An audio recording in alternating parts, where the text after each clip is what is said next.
Blessings and welcome to today's Law Enforcement Daily Devotional. Today we're in First Chronicles chapter 1 and 2. And I'm going to make a confession. Um, open up First Chronicles, start reading it, and then just realized it was genealogy. And I knew we only had 2 chapters. So I skimmed the rest of chapter 1, all genealogy, jumped to chapter 2, all genealogy. And I just had this almost panic for just a second of, oh my goodness, what in the world? How do you do a daily devotional on genealogy? And it didn't take long to realize genealogy isn't just something you brush over or you pass over or you come up with something else because it's genealogy. Genealogy is important, and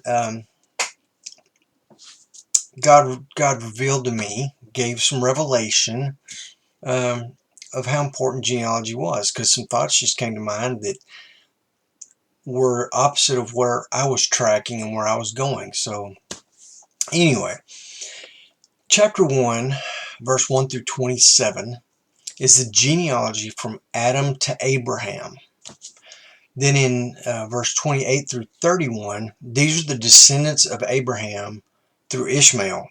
So this goes off, this is an offshoot of the family tree that goes in a different direction and eventually becomes the nation of Islam. These are the Muslims that come from this line. Chapter 2, verses 1 through 8, this genealogy is about the 12 tribes, or the 12 sons of Jacob.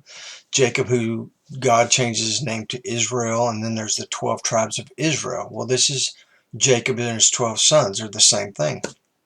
And really cool. And we come back to this one.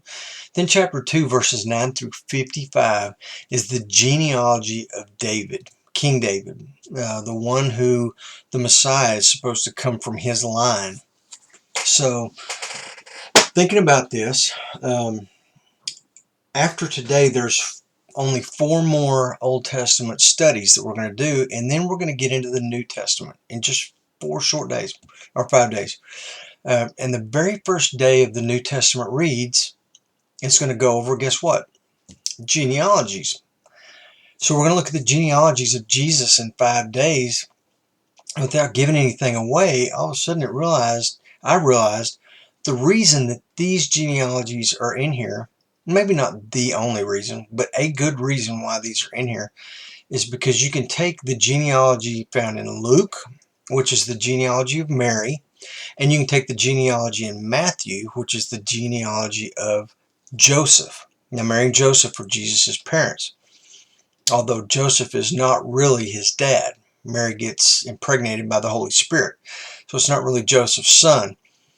So that's why both genealogies are included, because as the adopted son of Joseph, it would be very important to be able to trace that lineage. But the truth of it is the lineage is traced through Mary. And guess what? They both wind up with David. It's really cool. Um, Luke's genealogy is in chapter 3. And then Matthew's genealogy is in chapter 1. And we're going to take, or today you can take these old genealogies, the line of David, and you can trace out through Mary's genealogy. You can only go so far in Matthew's, or in Joseph's family tree, because Joseph's family tree breaks off at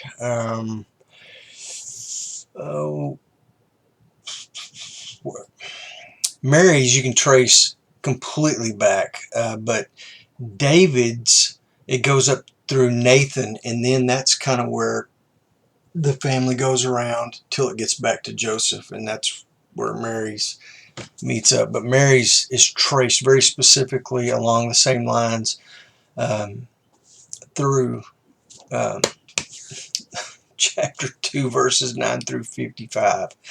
So anyway, I spent a lot of time matching up these genealogies, looking at it and realizing how important the genealogies are to Christians. And not only to Christians, but they should be incredibly important to the Jewish nation as well, Jewish people, to be able to see that Jesus Christ, the son of Joseph and Mary, came from the line of David. And it actually came through the kings, just like it was supposed to. Really cool read today. Tomorrow we're in First Chronicles. We're going to read chapters 3 through 5. So read ahead, come back here tomorrow, and let's find a law enforcement takeaway. Be safe.